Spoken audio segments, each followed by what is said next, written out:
변호사님, 이게 무슨 소리예요? 제가 치매라고요?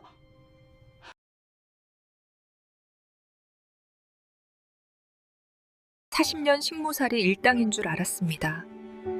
하지만 이건 나를 잊지 않으려는 남편의 눈물이었습니다. 영감, 당신이 아픈 줄도 모르고 내가 당신을 미워하기만 했어.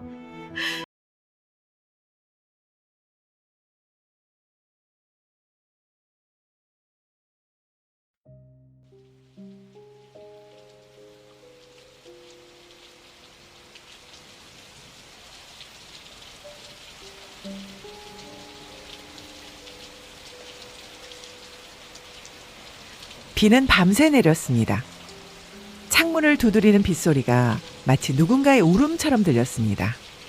원룸 바닥에 떨어진 서류들은 흠뻑 젖어 있었고 저 옥부는 그 서류들을 하나하나 말리며 밤을 지새웠습니다. 손가락 끝이 종이에 베어 따끔거렸지만 아랑곳하지 않았습니다. 지금 이 순간 제 마음의 상처에 비하면 손가락의 고통 따위는 아무것도 아니었으니까요. 새벽 5시 희미하게 동이 트기 시작했습니다. 저는 잠을 한숨도 자지 못한 채 창밖을 바라보았습니다. 거리에는 아직 사람이 없었고 가로등 불빛만이 쓸쓸하게 빛나고 있었습니다. 저는 탁자 위에 놓인 서류 뭉치를 다시 한번 확인했습니다. 상가 건물 증여 계약서, 신변 보호 위임장, 요양시설 입소 신청서. 이 3가지 서류가 제 인생 40년의 결말이라는 사실이 믿기지 않았습니다. 아니, 믿고 싶지 않았습니다. 하지만 거기에 선명하게 박힌 남편의 도장과 며느리 지영의 서명은 제게 차갑고도 명확한 진실을 말해주고 있었습니다. 저는 떨리는 손으로 휴대전화를 집어들었습니다. 화면에는 부재중 전화가 23통 찍혀 있었습니다. 남편 만식 씨가 12통, 큰아들 재철이가 5통, 딸 민주가 4통, 그리고 며느리 지영이가 2통. 저는 그 숫자들을 보며 피식 웃음이 나왔습니다. 이제 와서 무슨 소용인가? 이미 모든 걸 다 계획해놓고 나를 미친 사람으로 만들어 요양원에 가둘 준비를 다 해놓고서 지금 와서 전화를 한들 무슨 의미가 있단 말인가? 저는 휴대전화를 탁자에 내려놓았습니다. 그리고 서류 뭉치를 가방에 넣으며 결심을 굳혔습니다. 오늘, 바로 오늘 법률구조공단을 찾아가 전문가의 조언을 구하겠다고. 제 40년 인생을 함부로 짓밟은 자들에게 정당한 대가를 치르게 하겠다고.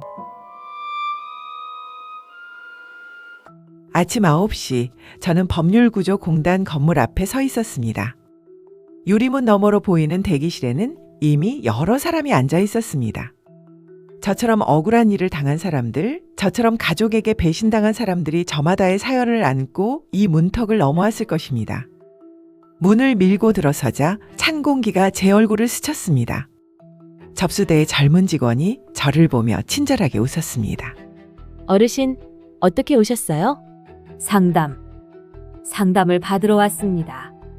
제 목소리가 떨렸습니다. 평생을 함께 산 가족을 고소하러 온다는 게 이렇게 힘든 일인지 그때 처음 알았습니다. 직원은 상담 신청서를 건네주었고 저는 떨리는 손으로 이름과 주소를 적었습니다. 박옥분, 70살.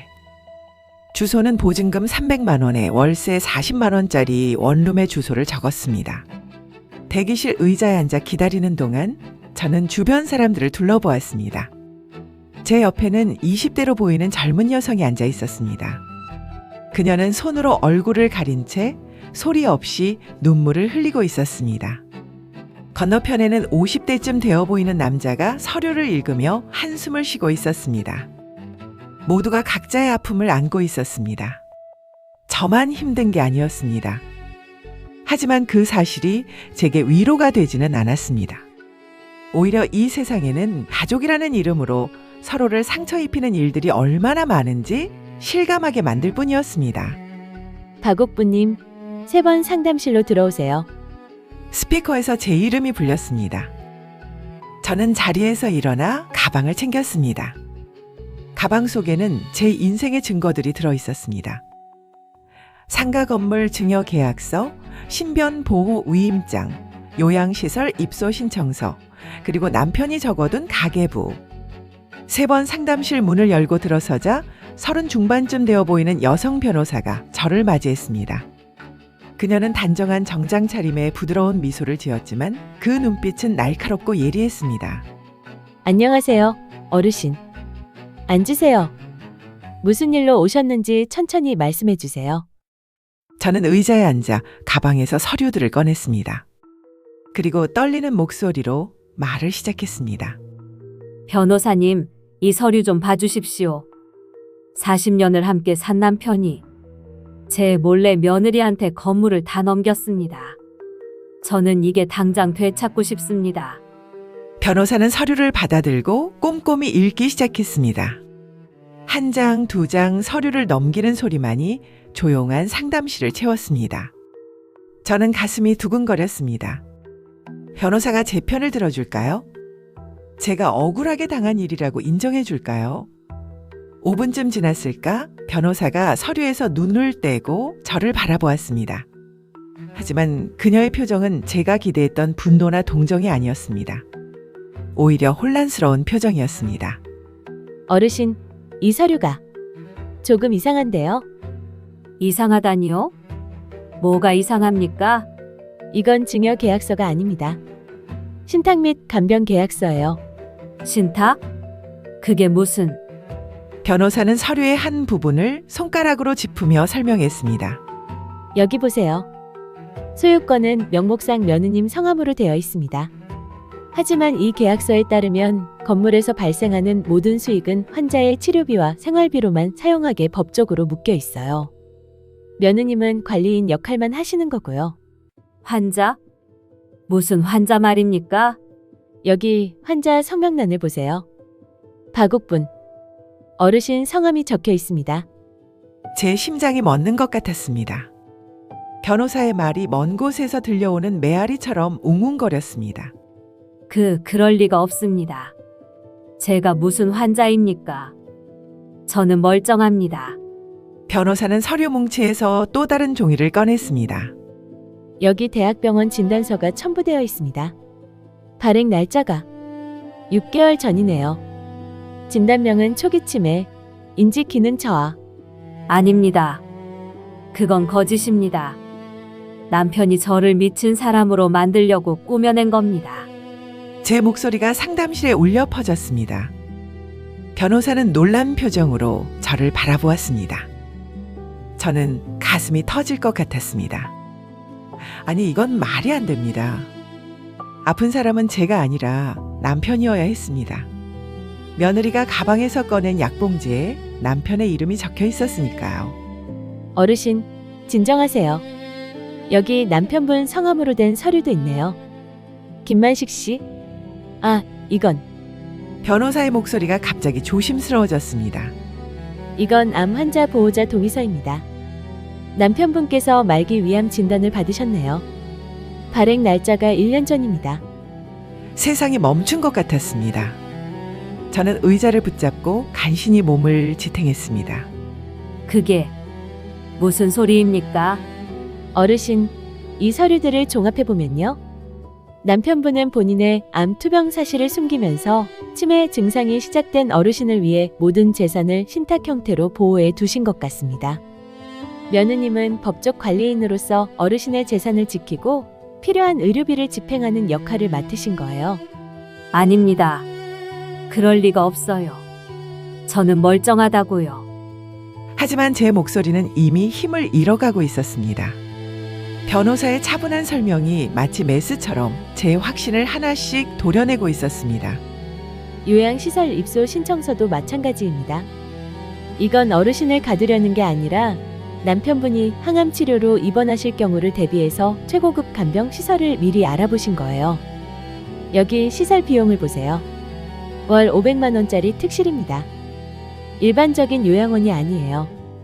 저는 서류를 다시 집어들었습니다. 제 손이 파르르 떨렸습니다. 선명하게 박힌 글자들이 눈에 들어왔습니다. 프리미엄 케어 시설, 1:1 전담 간호, 개인 욕실 및 거실 구비. 이것은 제가 상상했던 감옥 같은 요양원이 아니었습니다. 남편이 제게 마련해준 편안한 집이었습니다. 그리고 이 가계부도 보세요. 변호사가 남편의 낡은 가계부를 펼쳤습니다. 여기 적힌 내용들이 이건 가사 노동비를 계산한 게 아니라 어르신의 하루하루를 기록한 일기 같은데요. 오늘 옥분이가 아침을 먹고도 안 먹었다고 한다. 마음이 아프다. 옥분이가 나를 보고 누구냐고 묻는다. 눈물이 났다. 어르신, 이건 남편분의 사랑의 기록입니다. 저는 가계부를 붙잡고 한참을 멍하니 앉아 있었습니다. 제가 노동비 계산이라고 분개했던 그 숫자들이 이제는 다르게 보였습니다. 갈치 구입 2만 원, 마이너스 옥분이가 좋아하는 음식, 산책 3만 원 마이너스 옥분이와 공원 다녀옴, 오늘은 나를 알아봐서 기뻤다.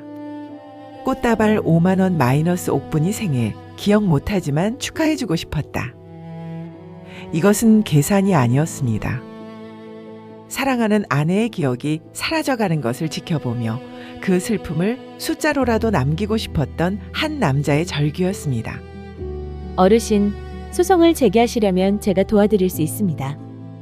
하지만 제 개인적인 의견으로는 이 서류들을 보면 남편분과 며느님이 어르신을 속이려 한 게 아니라 보호하려 하신 것 같아요.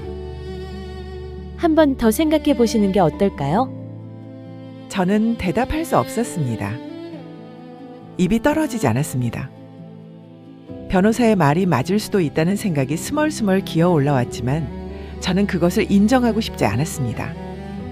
인정하는 순간 제가 며느리에게 퍼부었던 그 모든 독설들이, 남편을 향해 꽂았던 그 모든 칼날들이 제 가슴으로 되돌아올 것 같았습니다.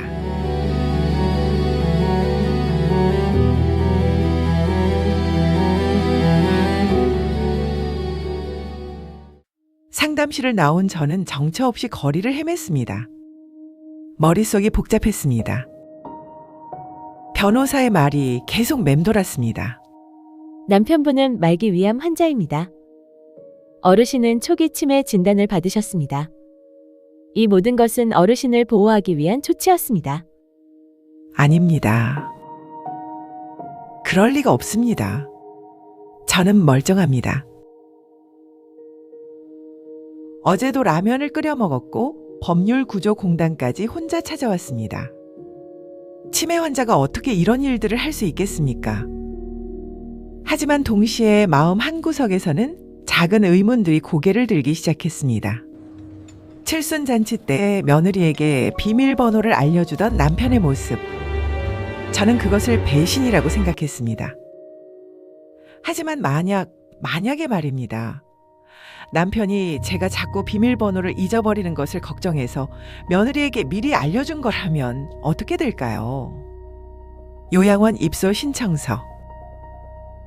저는 그것을 제가 갇힐 감옥의 서류라고 생각했습니다. 하지만 만약 남편이 자신의 항암 치료 기간 동안 제가 혼자 남겨질 것을 걱정해서 미리 준비한 거라면 어떻게 될까요? 상가 건물의 명의 이전. 저는 그것을 재산 도둑질이라고 생각했습니다. 하지만 만약 남편이 제가 판단력을 잃어갈 것을 우려해서 믿을 수 있는 며느리에게 관리를 맡긴 거라면 어떻게 될까요? 저는 걷다가 멈춰서 섰습니다. 거울처럼 맑은 건물 유리창에 비친 제 모습을 보았습니다. 흐트러진 머리, 초췌한 얼굴, 구겨진 옷. 저는 언제부터 이렇게 늙어버린 걸까요? 문득 궁금해졌습니다. 정말로 제가 기억을 잃고 있는 걸까요? 저는 주머니에서 휴대전화를 꺼냈습니다. 그리고 달력을 열었습니다.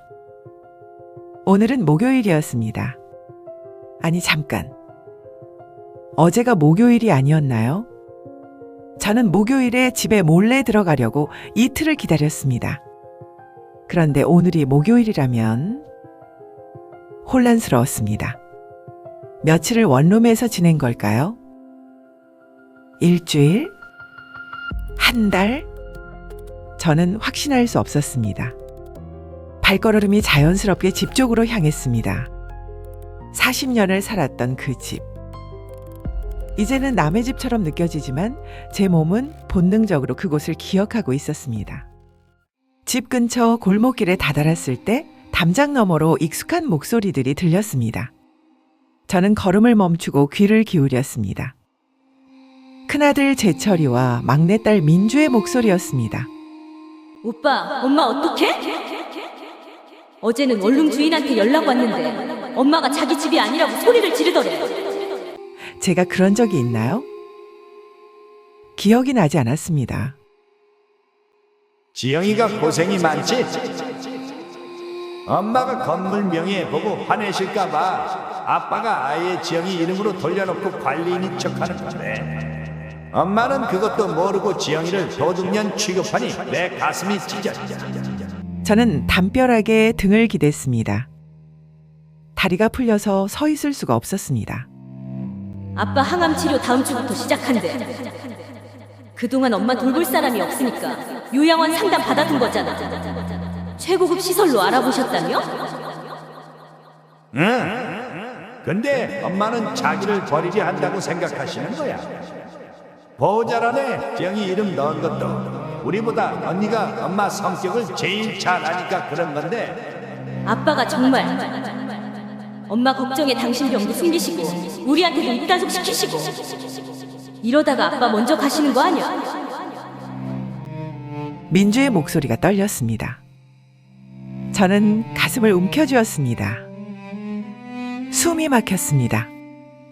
지영이도 힘들어. 시아버지 간병하면서 치매 증상 있는 시어머니 챙기는 게 얼마나 힘든지. 근데 엄마는 지영이를 원수처럼 대하시니까. 요새는 아빠도 많이 약해지셨대. 어제는 엄마 이름 부르시면서 우셨다는데. 저는 더 이상 들을 수 없었습니다. 담벼락을 짚고 뒤돌아섰습니다. 그리고 비틀거리며 걸었습니다. 어디로 가는지도 모른 채 그저 걸었습니다. 머릿속에서 기억의 조각들이 맞춰지기 시작했습니다. 시장에서 생선 장사를 했다고 생각했던 기억. 그것은 40년 전의 일이 아니라 최근에 제가 기억의 혼선으로 시장을 헤매다가 생선 가게 앞에 서 있었던 것은 아닐까요? 남편이 밤마다 헛소리를 한다고 생각했던 기억. 혹시 헛소리를 한 사람은 남편이 아니라 저는 아니었을까요? 며느리가 가식적으로 웃는다고 생각했던 기억. 사실 며느리는 지쳐서 울고 있었던 것은 아닐까요? 저는 공원 벤치에 주저앉았습니다. 주변을 둘러보니 여기는 제가 자주 산책하던 곳이었습니다. 남편과 손을 잡고 걸었던 곳, 자식들을 데리고 와서 놀았던 곳, 손주들에게 과자를 사주었던 곳. 벤치 옆 나무에는 낙서가 새겨져 있었습니다. 만시곡분. 남편이 젊은 시절 장난스럽게 새긴 것이었습니다. 저는 그 낙서를 손가락으로 쓰다듬었습니다. 나무의 주름 사이로 글자가 희미하게 남아 있었습니다. 만식 씨, 저는 중얼거렸습니다. 그리고 울었습니다. 소리 없이 조용히 울었습니다. 제가 틀렸던 걸까요? 만식 씨.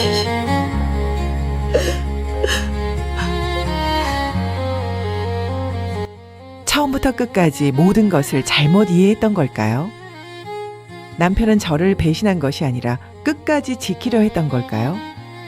며느리는 재산을 훔친 도둑이 아니라 헌신적인 간병인이었던 걸까요? 자식들은 저를 버리려 한 것이 아니라 걱정하고 있었던 걸까요? 하지만 저는 여전히 확신할 수 없었습니다. 이것도 그들의 연극일 수 있습니다. 제가 법률 상담을 받으러 간 것을 알고 서둘러 꾸며낸 이야기일 수 있습니다. 아니, 제가 정말로 아픈 걸까요? 저는 멀쩡한데 남들이 저를 환자로 만드는 걸까요? 혼란스러웠습니다. 저는 벤치에서 일어나 다시 걷기 시작했습니다. 발걸음은 다시 집을 향했습니다.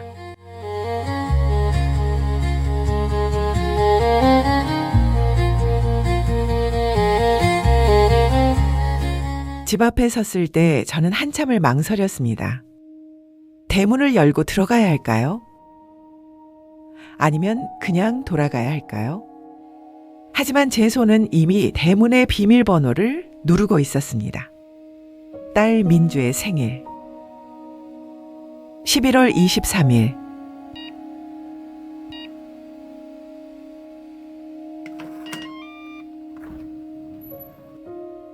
문이 열렸습니다. 저는 조심스럽게 현관으로 들어섰습니다. 집안은 조용했습니다. 거실 소파에는 남편의 낡은 카디건이 걸려 있었고 식탁 위에는 반쯤 먹다만 죽그릇이 놓여 있었습니다. 저는 죽그릇 옆에 다가갔습니다. 야채죽이었습니다. 아직 따뜻했습니다. 누군가 방금 먹다가 자리를 뜬 것 같았습니다. 저는 숟가락을 집어들고 죽을 한 입 떠먹었습니다. 싱거웠습니다. 소금이 부족했습니다. 며느리가 만든 것이 분명했습니다. 저였다면 소금을 조금 더 넣고 참기름을 한 숟가락 더 넣었을 것입니다. 남편은 이렇게 싱거운 죽을 먹고 있었던 걸까요? 복도를 따라 안방으로 걸어갔습니다. 문이 살짝 열려 있었습니다. 저는 문틈으로 안을 들여다보았습니다. 남편 만식 씨가 침대에 누워 있었습니다. 이불을 목까지 끌어올린 채 천장을 바라보고 있었습니다. 그의 얼굴은 제가 기억하는 것보다 훨씬 더 수척했습니다. 광대뼈가 튀어나왔고 눈이 움푹 들어가 있었습니다. 머리카락도 많이 빠진 것 같았습니다. 침대 옆 협탁에는 약병들이 가득했습니다. 진통제, 구토 억제제, 소화제. 저는 그 약병들을 보며 가슴이 내려앉았습니다. 옥분아, 남편이 중얼거렸습니다. 저는 깜짝 놀라 뒤로 물러섰습니다. 하지만 남편은 저를 본 것이 아니었습니다. 그는 천장을 보며 혼잣말을 하고 있었습니다. 옥분아, 미안해. 내가 당신한테 잘못했어. 당신이 아픈 걸 알면서도 내 병을 숨겼어. 당신이 걱정할까봐. 하지만 이렇게 당신이 날 미워하게 될 줄은 몰랐어.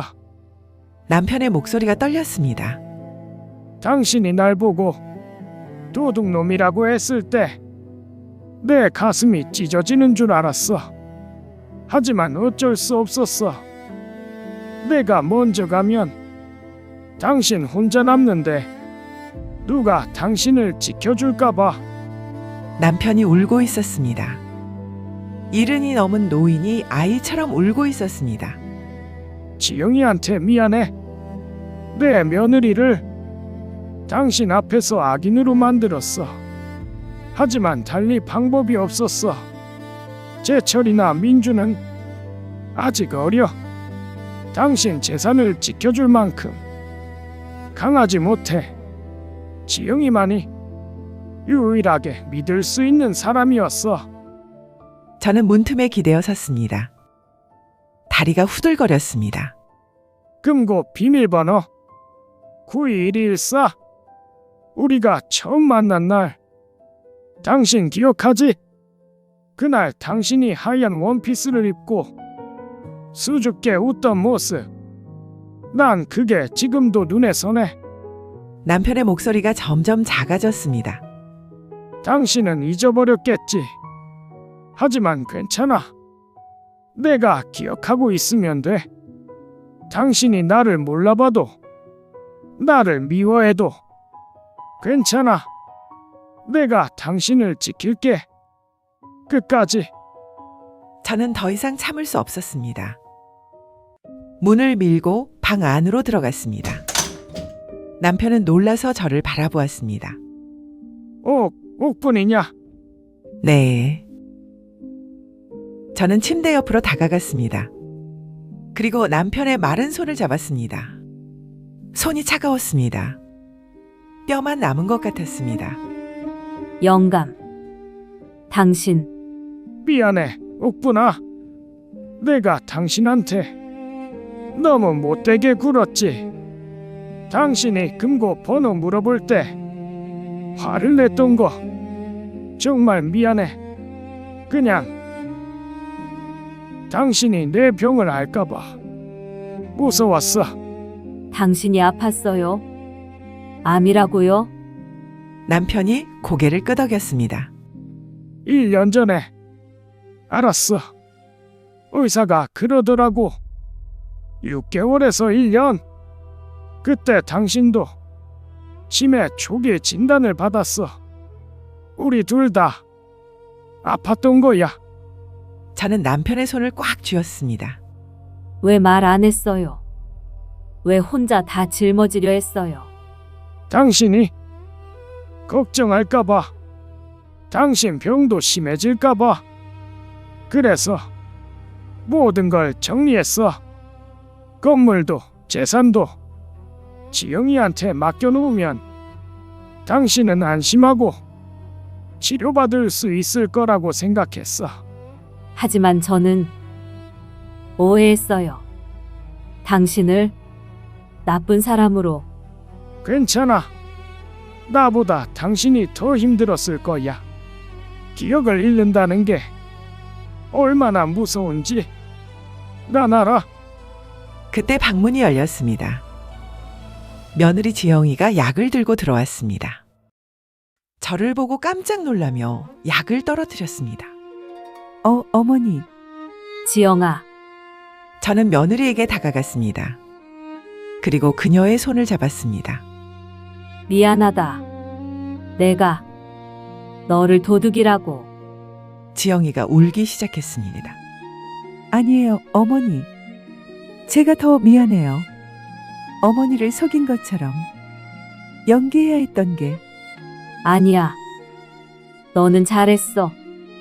우리 영감을 잘 돌봐줘서 고마워. 우리는 남편의 침대 옆에서 함께 울었습니다. 오해와 분노로 쌓였던 벽이 무너지는 순간이었습니다. 저녁이 되어 자식들이 모두도 집에 모였습니다. 큰아들 재철이, 딸 민주, 그리고 며느리 지영이.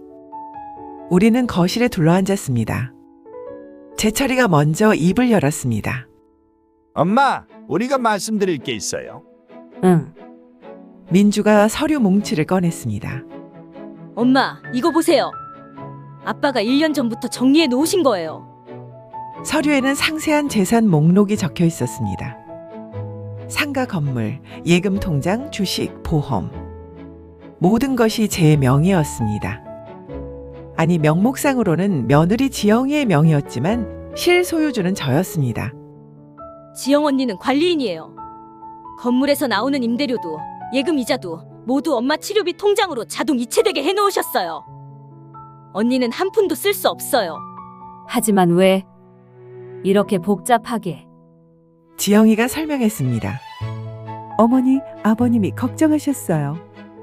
치매 증상이 진행되면 어머니가 판단력을 잃으실 수 있다고. 그러면 나쁜 사람들이 접근해서 재산을 노릴 수도 있다고. 그래서 법적으로 안전하게 보호해 두신 거예요. 요양원 서류도요. 재철이가 요양원 팸플릿을 펼쳤습니다. 거기에는 아름다운 정원과 깨끗한 방들이 사진으로 찍혀 있었습니다. 엄마, 이거 일반 요양원이 아니에요. 요양 리조트예요. 아빠가 전국을 다 알아보시고 제일 좋은 곳으로 골라놓으신 거예요. 월 500만 원짜리 득실이에요. 개인 간호사도 배정되고 물리치료실도 있고. 하지만 왜 보호자를 지영이로? 민주가 대답했습니다. 엄마, 솔직히 말할게요. 오빠랑 저는 아직 엄마를 모실 만큼 여유가 없어요. 오빠는 사업하느라 바쁘고 저는 아이들 키우느라 정신없고. 그런데 지영 언니는 정말 헌신적이에요. 아빠 간병하면서도 엄마 걱정하고. 지영이가 고개를 숙였습니다. 저도 처음에는 부담스러웠어요. 솔직히 말하면 치매 환자를 돌본다는 게 쉬운 일은 아니잖아요. 하지만 아버님이 제게 부탁하셨어요. 자기가 먼저 가면 어머니를 부탁한다고. 그 눈빛을 보고 저는 거절할 수 없었어요. 저는 며느리의 손을 다시 잡았습니다. 고맙다, 지영아. 정말 고맙다. 제철이가 또 다른 서류를 꺼냈습니다. 엄마, 이것도 보세요. 아빠가 쓰신 편지예요. 봉투에는 옥분에게라고 적혀 있었습니다. 저는 떨리는 손으로 편지를 꺼냈습니다. 남편의 투박한 필체가 보였습니다. 옥분아, 이 편지를 읽을 때면 아마 내가 세상을 떠난 뒤일 거야. 아니면 당신이 나를 완전히 잊어버렸을 때일 수도 있겠지. 나는 1년 전에 암 진단을 받았어. 의사는 1년이라고 했지만 나는 좀 더 버틸 생각이야. 당신을 위해서. 당신도 치매 진단을 받았지. 우리 둘 다 시한부인 거야. 참 아이러니하지. 당신은 내가 금고 비밀번호를 지영이한테 알려준 것을 알고 화를 냈지. 나는 그럴 줄 알았어. 당신 성격을 40년 넘게 봐왔는데 모를 리가 있나. 하지만 어쩔 수 없었어. 당신이 자꾸 비밀번호를 잊어버리거든. 한 달에 3번씩이나 찾아달라고 했어. 그때마다 내 가슴이 찢어지는 것 같았어. 사랑하는 사람이 나를 잊어간다는 게 이렇게 아픈 일인 줄 몰랐어. 금고 안에 있는 것들 당신도 이제 받겠지. 가계부에 적어둔 건 당신의 노동비가 아니야. 당신과 함께한 하루하루의 기록이야. 당신이 나를 잊어도 적어도 내가 당신을 기억하고 있다는 증거를 남기고 싶었어. 건물은 명의상 지영의 이름으로 해뒀어. 당신을 보호하기 위해서야. 제철이나 민주는 아직 어려. 돈 문제에서 어리석은 선택을 할 수도 있어. 하지만 지영이는 현명해. 그 아이는 당신의 재산을 지켜줄 거야. 요양원 서류도 놀랐지.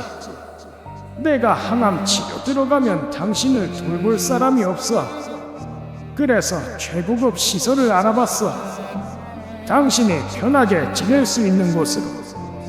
가두려는 게 아니야. 지켜주려는 거야. 옥분아, 40년이 짧다면 짧고 길다면 긴 세월이야.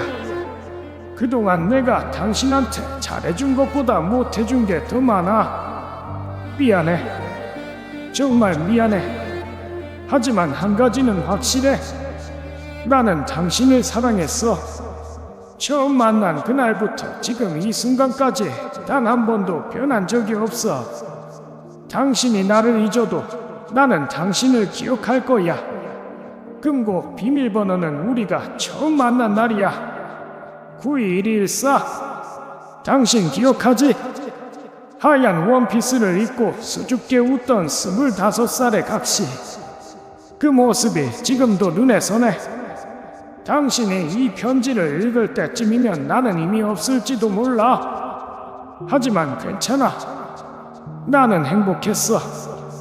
당신과 함께한 40년이 내 인생 전부였어. 부디 건강해. 그리고 행복해. 당신이 웃는 모습을 보는 게 내 마지막 소원이야. 평생 당신만 사랑한 남편 만식이가. 저는 편지를 읽으며 눈물을 흘렸습니다. 글자가 흐려져서 보이지 않았습니다. 자식들도 함께 울었습니다. 우리는 거실에서 한참을 그렇게 울었습니다. 아빠는 정말 대단한 분이에요. 제철이가 눈물을 닦으며 말했습니다. 엄마한테 미움받는 걸 감수하면서까지 엄마를 지키려고 하셨어요. 민주도 고개를 끄덕였습니다. 우리는 아빠가 그냥 고집센 가부장이 줄만 알았는데 사실은 누구보다 섬세하고 따뜻한 분이셨어요. 지영이가 제게 또 다른 가계부를 건넸습니다. 어머니, 이것도 보세요. 아버님이 어머니의 하루하루를 기록하신 거예요. 저는 가계부를 펼쳤습니다. 거기에는 제 일상이 빼곡히 적혀 있었습니다. 1월 5일 오늘 옥분이가 아침을 2번 먹었다. 처음 먹은 걸 잊어버린 것 같다. 속상하지만 티내지 않았다. 옥분이가 좋아하는 호두과자를 사서 같이 먹었다. 5,000원. 1월 12일 옥분이가 나를 보고 누구냐고 물었다. 가슴이 무너지는 것 같았다. 하지만 웃으며 대답했다. 당신 남편이요. 옥분이가 웃어줬다. 그것만으로도 충분했다. 2월 3일 오늘은 옥분이가 나를 알아봤다. 기뻤다. 함께 공원을 산책했다. 옥분이가 꽃을 보며 예쁘다고 했다. 꽃을 한 다발 사줬다. 3만 원. 3월 15일 옥분이가 자꾸 시장에 가겠다고 한다. 40년 전 생선 장사하던 기억이 되살아난 것 같다. 따라가서 지켜봤다. 1시간 동안 시장을 헤매다가 집으로 돌아왔다.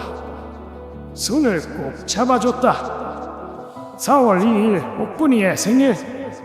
기억하지 못할 걸 알지만 그래도 축하해 주고 싶었다. 미역국을 끓였다. 서툴렀지만 옥분이가 맛있다고 했다. 그 말 한마디에 하루 종일 기분이 좋았다. 5월 7일 병원 검사를 받았다. 의사가 심각하다는 표정을 지었다. 항암 치료를 시작해야 한다고 했다. 하지만 옥분이 앞에서는 아무렇지 않은 척했다. 옥분이가 걱정할까봐. 저는 페이지를 넘기며 울었습니다. 남편은 자신의 고통보다 제 걱정을 먼저 했습니다. 암으로 고통받으면서도 치매로 기억을 잃어가는 아내를 지켜보는 것이 더 힘들었던 것입니다. 6월 20일 칠순잔치 준비를 시작했다. 옥분이는 잊어버렸지만 나는 기억한다. 40년 전 우리가 결혼할 때 옥분이가 말했다. 이른이 되면 성대하게 잔치를 열어요. 그 약속을 지키고 싶다. 7월 5일 지영이에게 금고 비밀번호를 알려줬다. 옥분이가 알면 후회할 것이 뻔하다. 하지만 어쩔 수 없다. 내가 언제까지 버틸지 모르니까. 지영이가 옥분이를 부탁한다고 약속했다. 7월 18일 칠순잔치날. 행복했다. 옥분이가 환하게 웃었다. 비록 이 순간을 내일이면 잊어버리겠지만 나는 평생 기억할 것이다. 옥분이의 웃는 얼굴을. 7월 19일 옥분이가 집을 나갔다. 예상했던 일이다. 금고 비밀번호 1을 알아버린 것 같다. 가슴이 찢어진다. 하지만 이것도 옥분이를 위한 일이다. 내가 견뎌야 한다. 7월 25일 옥분이에게 전화했다. 목소리를 듣고 싶었다. 하지만 끊어버렸다. 옥분이가 나를 미워한다는 것을 안다. 괜찮다. 미워해도 좋다. 사랑하니까. 8월 2일 항암 치료 시작. 부작용이 심하다. 토하고 머리카락이 빠진다. 하지만 포기할 수 없다. 옥분이를 조금이라도 더 지켜봐야 한다. 저는 가계부를 덮었습니다. 더 이상 읽을 수 없었습니다. 가슴이 너무 아팠습니다. 그날 밤 저는 안방에서 남편 옆에 누웠습니다. 40년을 함께 잔 그 자리. 한 달 만에 돌아온 자리였습니다. 남편이 제 손을 잡았습니다. 옥분아, 집에 와줘서 고맙다. 제가 미안해요. 오해해서. 괜찮아. 당신 잘못이 아니야. 병 때문이야. 하지만 쉿. 이제 그만 생각해. 우리 앞으로 행복하게 살자. 저는 남편의 품에 안겼습니다. 남편은 많이 말랐지만 여전히 따뜻했습니다. 영감, 내가 하나 물어봐도 돼요? 그래, 뭔데? 우리가 처음 만난 날 정말 9월 24일이었어요? 남편이 웃었습니다. 그래. 1984년 9월 24일. 토요일이었어. 날씨가 화창했지. 당신이 하얀 원피스를 입고 나왔어. 내 평생 본 것 중에 제일 예뻤어.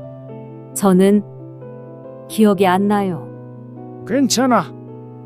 내가 기억하고 있으니까. 당신은 왜 저를 선택했어요? 남편이 잠시 생각하더니 대답했습니다. 당신 웃는 모습이 좋았어. 세상에서 제일 따뜻한 웃음이었어. 그 웃음을 평생 보고 싶다고 생각했지. 지금도 그렇게 생각해요? 그럼 지금도 당신 웃는 모습이 세상에서 제일 예뻐. 저는 남편의 손을 꽉 쥐었습니다. 영감, 약속해요. 저를 끝까지 지켜줘요. 그럼 당연하지. 저도 약속할게요. 당신을 잊어버리지 않으려고 노력할게요. 남편의 눈에 눈물이 고였습니다. 고맙다, 옥분아. 정말 고맙다. 우리는 그렇게 한참을 안고 있었습니다. 창밖으로는 달빛이 비쳐 들어왔습니다. 고요하고 평화로운 밤이었습니다.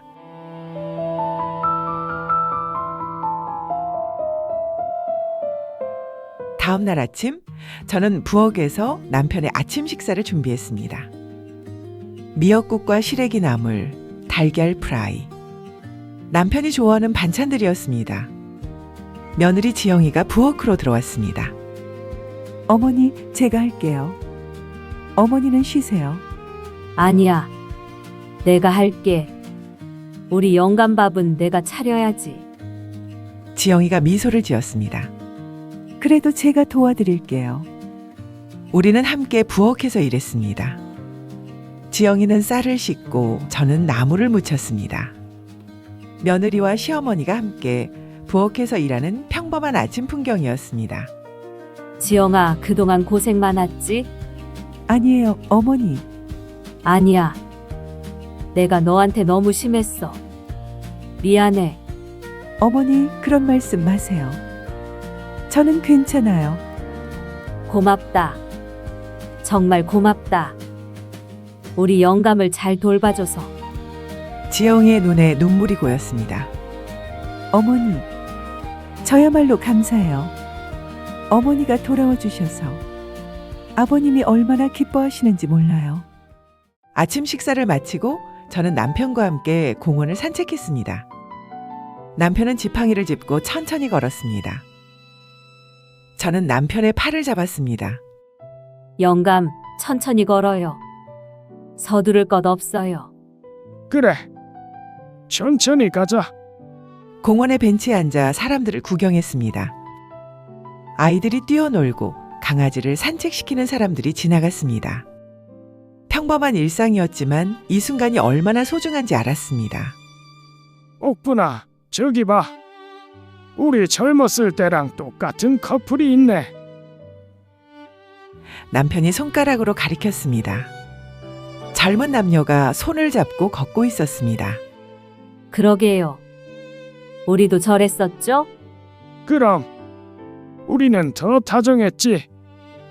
저는 남편의 손을 잡았습니다. 주름이 가득한 손이었지만 여전히 따뜻했습니다. 영감, 우리 사진 찍어요. 사진? 갑자기 왜? 그냥 기억하고 싶어서요. 남편이 웃었습니다. 그래, 찍자. 지영이가 핸드폰으로 우리 사진을 찍어줬습니다. 저와 남편은 벤치에 나란히 앉아 웃었습니다. 그 사진 속의 우리는 세상에서 제일 행복해 보였습니다. 하지만 행복한 시간은 길지 않았습니다.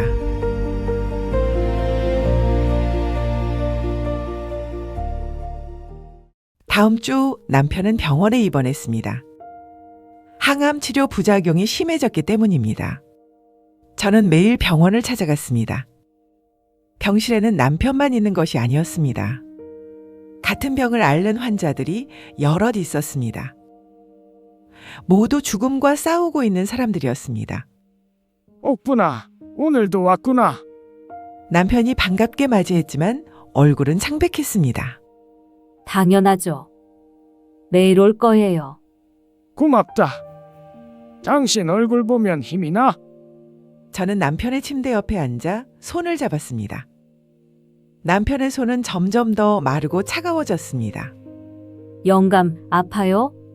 아니, 괜찮아. 거짓말이었습니다. 남편의 표정이 일그러지는 것을 보았습니다. 진통제 더 드릴까요? 아니, 괜찮아. 그것보다 당신 이야기 좀 해줘. 무슨 이야기요? 아무거나. 당신 목소리가 듣고 싶어. 저는 옛날 이야기를 시작했습니다. 우리가 처음 만났을 때, 결혼했을 때, 아이들을 낳았을 때. 남편은 눈을 감고 제 이야기를 들었습니다. 옥분아, 네, 나 조금 자도 될까? 그래요. 주무세요. 남편이 잠들었습니다. 저는 남편의 손을 잡은 채 그 자리에 앉아 있었습니다. 며칠이 지나고 남편의 상태는 더 나빠졌습니다. 의사는 가족들을 불렀습니다. 상태가 좋지 않습니다. 마음의 준비를 하시는 게 좋겠습니다. 제철이가 울음을 터뜨렸습니다. 민주도 소리 없이 눈물을 흘렸습니다.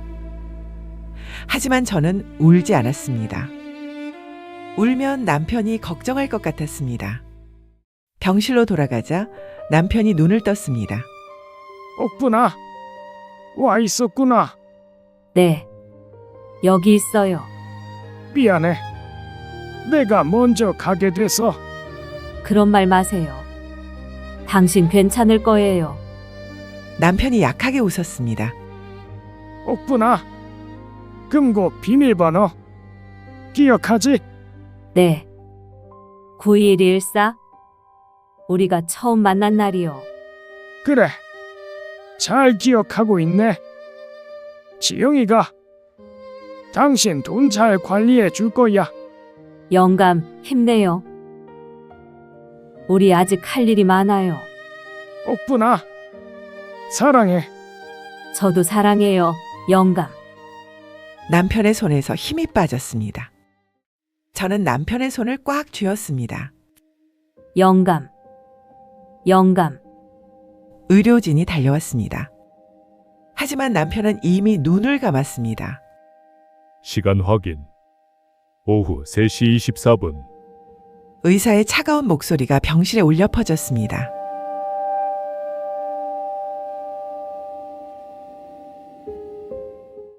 남편의 장례식은 조용히 치러졌습니다. 친구들과 친척들이 찾아와 조의를 표했습니다. 저는 상주로 앉아 절을 받았습니다. 고인이 좋은 곳으로 가셨을 겁니다. 부인께서 고생 많으셨습니다. 사람들의 위로가 귓가를 스쳤지만 저는 아무것도 느낄 수 없었습니다. 마음이 텅 비어버린 것 같았습니다. 장례식이 끝나고 저는 집으로 돌아왔습니다. 40년을 함께 산 집. 이제 남편이 없는 집. 거실 소파에는 여전히 남편의 카디건이 걸려 있었습니다. 저는 카디건을 집어들고 냄새를 맡았습니다. 남편의 냄새가 희미하게 남아 있었습니다. 서재로 가서 금고를 열었습니다. 비밀번호 921214. 금고 안에는 여전히 가계부와 편지들이 들어 있었습니다. 저는 남편이 마지막으로 쓴 편지를 꺼냈습니다.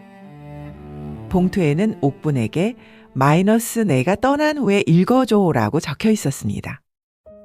떨리는 손으로 편지를 펼쳤습니다. 옥분아, 이 편지를 읽고 있다면 나는 이미 세상을 떠났겠지. 미안해. 약속을 지키지 못해서 당신을 끝까지 지켜주겠다고 했는데 결국 먼저 가게 됐네. 하지만 걱정하지 마. 내가 모든 것을 준비해뒀어. 지영이가 당신을 돌봐줄 거야. 제철이와 민주도 당신을 사랑해. 당신은 혼자가 아니야. 금고 안에 있는 것들 모두 당신 거야. 가계부에 적힌 돈은 모두 당신 통장에 넣어뒀어. 평생 쓰고도 남을 거야. 건물도 당신 거야. 지영이 명의지만 실제 주인은 당신이야. 법적으로 보호해뒀으니까 걱정 마. 유호양원도 예약해뒀어. 만약 당신이 혼자 지내기 힘들면 그리로 가. 거기 사람들이 당신을 잘 돌봐줄 거야.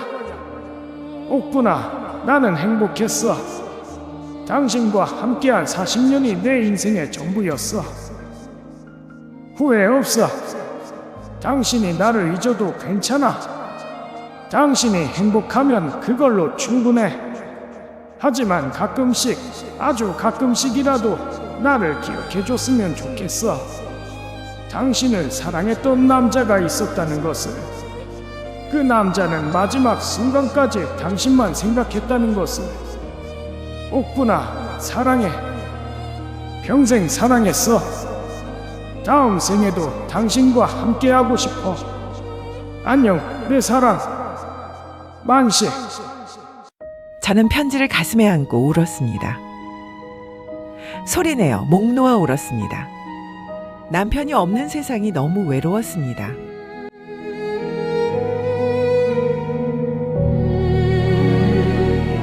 석 달이 지났습니다.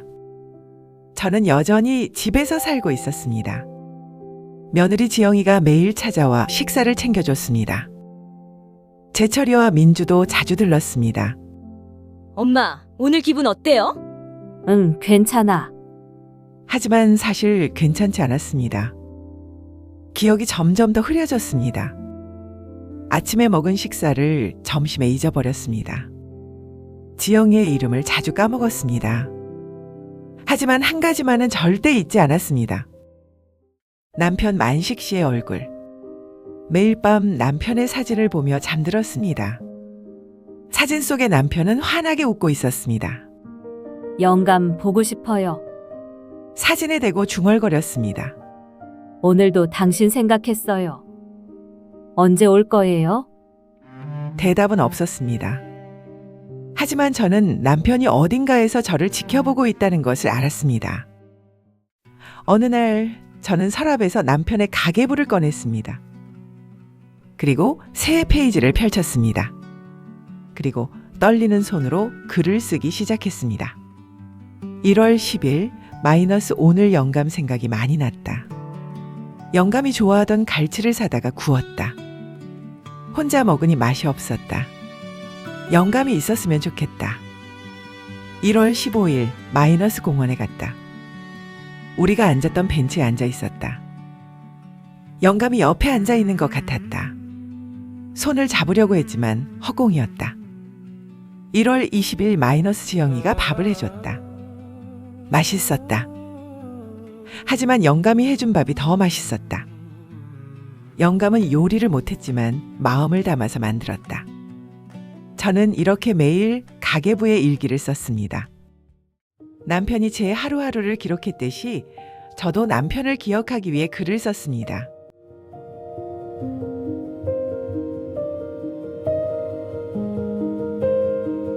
(6개월이) 지났습니다. 저의 상태는 더 나빠졌습니다. 의사는 요양시설로 가는 것이 좋겠다고 했습니다. 가족들과 상의한 끝에 저는 남편이 예약해둔 요양원으로 가기로 했습니다. 어머니, 여기 정말 좋은 곳이에요. 지영이가 요양원을 안내했습니다. 넓은 정원, 깨끗한 방, 친절한 직원들. 남편이 저를 위해 준비한 곳이었습니다. 엄마, 여기서 편하게 지내세요. 우리 자주 올게요. 재철이가 짐을 정리해줬습니다. 엄마, 아프면 언제든지 말씀하세요. 우리가 바로 올게요.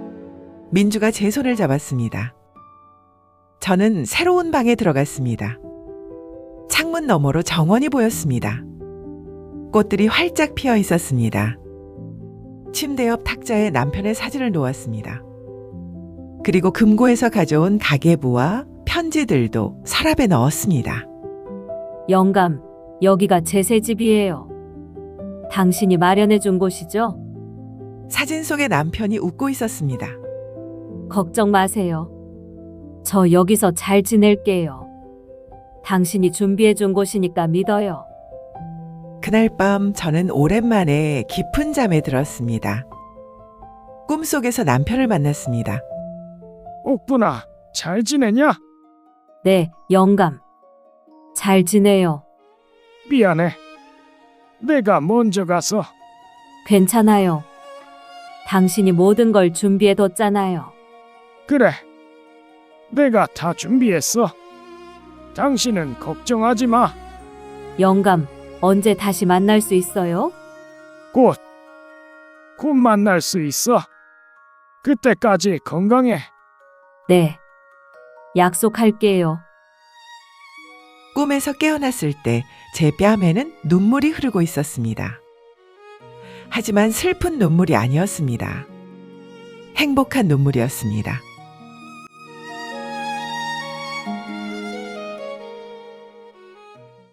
일 년이 지났습니다. 저는 여전히 요양원에서 살고 있습니다. 기억은 거의 사라졌습니다. 자식들의 얼굴도 가끔 헷갈립니다. 제 이름도 잊어버릴 때가 있습니다. 하지만 한 가지만은 절대 잊지 않았습니다. 남편 만식 씨를 사랑한다는 것. 매일 아침 일어나면 남편의 사진을 봅니다. 그리고 말합니다. 영감, 좋은 아침이에요. 오늘도 지영이가 찾아왔습니다. 어머니, 오늘 날씨 좋죠? 산책하러 나가실래요? 당신은 누구죠? 저 지영이에요. 며느리요. 아, 며느리. 기억은 흐릿하지만 이 사람이 착한 사람이라는 것은 알 수 있었습니다. 어머니, 어제 오빠랑 민주도 왔다 갔어요. 어머니 주무시는 걸 보고 그냥 가셨어요. 그래요? 미안해요. 제가 자고 있어서. 괜찮아요. 다음에 또 올 거예요. 우리는 함께 정원을 산책했습니다. 꽃들이 바람에 흔들렸습니다. 저는 한 송이 꽃을 꺾어서 남편의 사진 앞에 놓았습니다. 영감, 예쁜 꽃이에요. 당신 좋아할 것 같아서 가져왔어요. 지영이가 옆에서 눈물을 닦았습니다. 어머니, 아버님 많이 보고 싶으시죠? 보고 싶어요. 근데 곧 만날 수 있을 것 같아요. 네. 그러실 거예요. 저는 창밖을 바라보았습니다. 하늘이 참 맑았습니다. 금고 속에 숨겨진 진짜 보물은 상가 건물도 돈도 아니었습니다. 그것은 기억을 잃어가는 아내를 위해 자신의 남은 생을 통째로 바친 한 남자의 지독하고도 숭고한 사랑이었습니다. 그리고 그 사랑은 아내의 기억 속에서 사라졌지만 가슴 깊은 곳에 영원히 새겨져 있습니다. 70살에 시작된 이 전쟁은 이제 끝났습니다. 배신이라고 생각했던 것들은 사실 사랑이었습니다. 가면 뒤에 숨겨진 진실은 차가운 계산이 아니라 뜨거운 헌신이었습니다. 박옥분 씨는 모든 것을 잊어버릴지도 모릅니다. 하지만 남편 김만식 씨의 사랑만은 절대 잊지 않을 것입니다. 왜냐하면 사랑은 기억이 아니라 영혼에 새겨지는 것이니까요. 창밖으로 따뜻한 햇살 비쳐 들어왔습니다.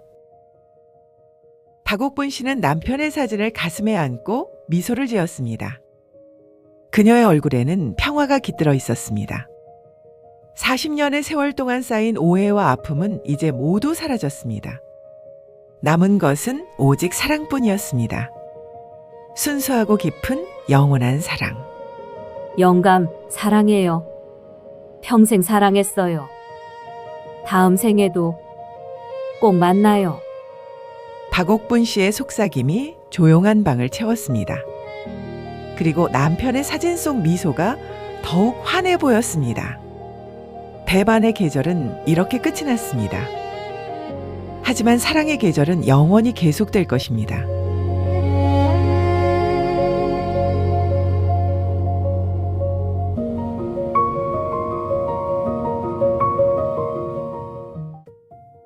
이 이야기는 치매와 암이라는 두 가지 시한부 선고를 받은 노부부의 이야기입니다.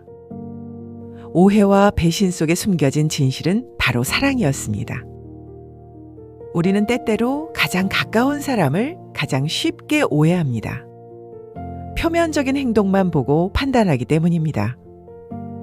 하지만 그 행동 뒤에 숨겨진 진심을 들여다본다면 우리는 더 깊은 사랑을 발견할 수 있을 것입니다. 김만식 씨는 자신의 병을 숨기면서까지 아내를 지키려 했습니다. 박옥분 씨는 기억을 잃어가면서도 남편에 대한 사랑만은 잊지 않았습니다. 이것이 바로 진정한 사랑의 모습입니다. 희생하고 헌신하고 끝까지 지켜주는 것. 이 이야기를 듣는 모든 분들이 자신의 가족을 다시 한번 돌아보는 계기가 되었으면 합니다. 그리고 표면적인 오해 너머에 있는 진실된 사랑을 발견하시길 바랍니다. 감사합니다. 구독과 좋아요는 다음 영상 제작에 큰 힘이 됩니다.